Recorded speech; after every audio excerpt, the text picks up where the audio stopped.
Inona tokoa moa no mampiavaka an'i Jesosy amin'ireo mpitari-pivavahana hafa teto ambonin'ny tany?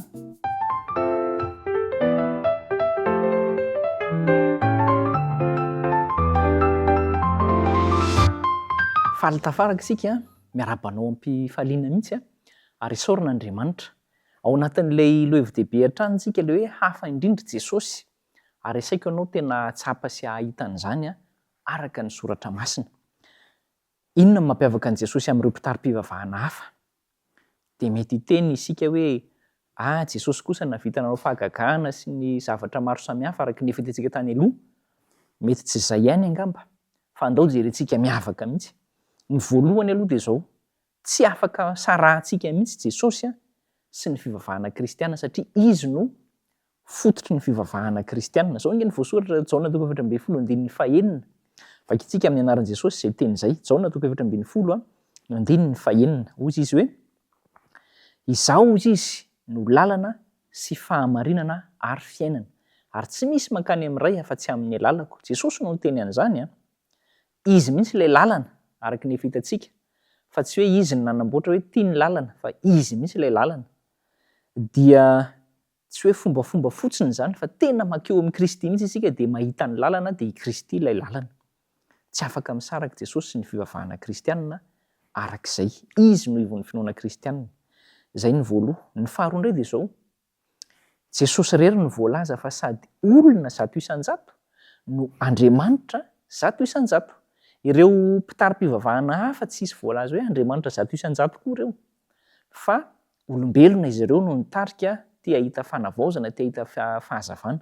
Fa i Kristy kosa dia olombelona zato isan-jato, Andriamanitra amin'ny fahafenony zato isan-jato. Tsisy manana an'izany toetoetra izany ny mpitari-pivavahana teto ambonin'ny tany. Izao no voalazan'ny Kolosianina 2:7 amin'ny anaran'i Jesosy hoe: fa ao amin'ny tenany no itoeran'ny fahafenon'ny fomban'Andriamanitra rehetra. Ao amin'ny tenan'i Kristy no itoeran'ny maha-Andriamanitra rehetra. Ilay tenan'i Kristy tamin'izay zany dia ilay tena tonga nofo zato isan-jato, kanefa dia ao ny fahafenon'ny fomban'Andriamanitra rehetra zato isan-jato. Tsy misy mitovy amin'izany teto ambonin'ny tany. Hafa indrindra Jesosy. Ny fahatelo indray dia izao hoe misy koa ny antota-kevitra manokana manam-porofo ny tantaram-piainan'i Jesosy. Ny mpanoratra maro samihafa dia nilaza an'izany.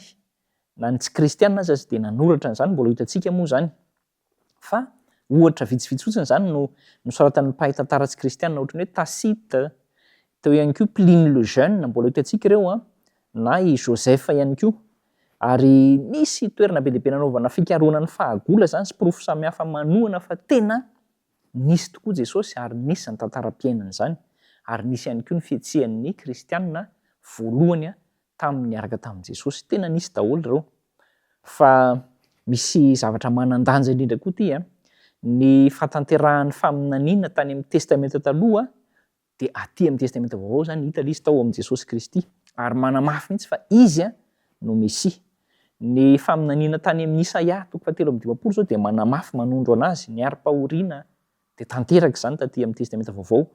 Ny fahaterahany tao Betlehema dia efa voalazan'ny Mika mialoha amin'ny Mika 5:2 ary tanteraka taty aoriana tamin'ny vanim-potoan'andro.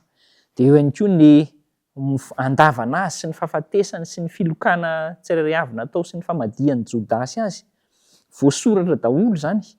Ary ny fe-potoana anaovan'ny asa fanompoana dia efa voalazan'i Daniel ny fe-potoana iainany, fa tsy ny hoe naharitra 100 taona teto ambonin'ny tany izy tamin'ny nahanofo azy, fa efa voasoratra ao zany ny fe-potoana iainany.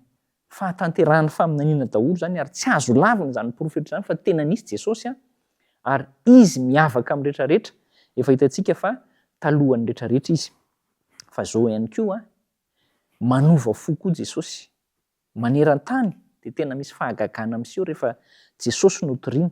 Amin'ny kolontsaina samihafa rehetra izay hitorinan'i Jesosy dia izao ny fampianaran'i Jesosy momba ny fitiavana, ny famelan-keloka, ny fanetretena sy ny fahafoizan-tena, ireo zava-dehibe efatra ireo izay niainan'i Jesosy mihitsy amin'ny maha izy no lalana azy dia nitondra fiovampo antsika taranak'olombelona n'aiza n'aiza teto ambonin'ny tany.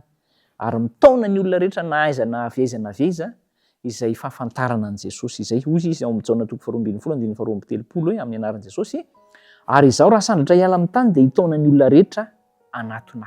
Ndao anaiky ny fitaomantsika sy ianao ary tsy handà ny antsony fa hafa indrindra izy fa tsy mitovy amin'ny rehetra satria olombelona zato isan-jato izy teto ary Andriamanitra zato isan-jato ary mikarakara ny famonjena azy ianao. Izy no ilay ambony indrindra izay natao hivavahana. Hivavaka tsika ary.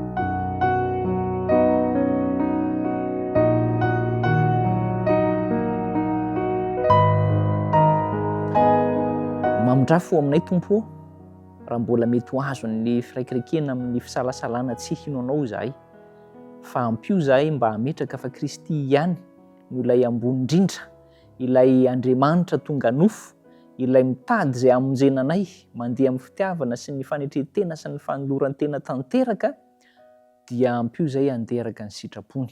Tario lalana izay ho amin'izany rehetra izany amin'ny anaran'i Jesosy. Amen.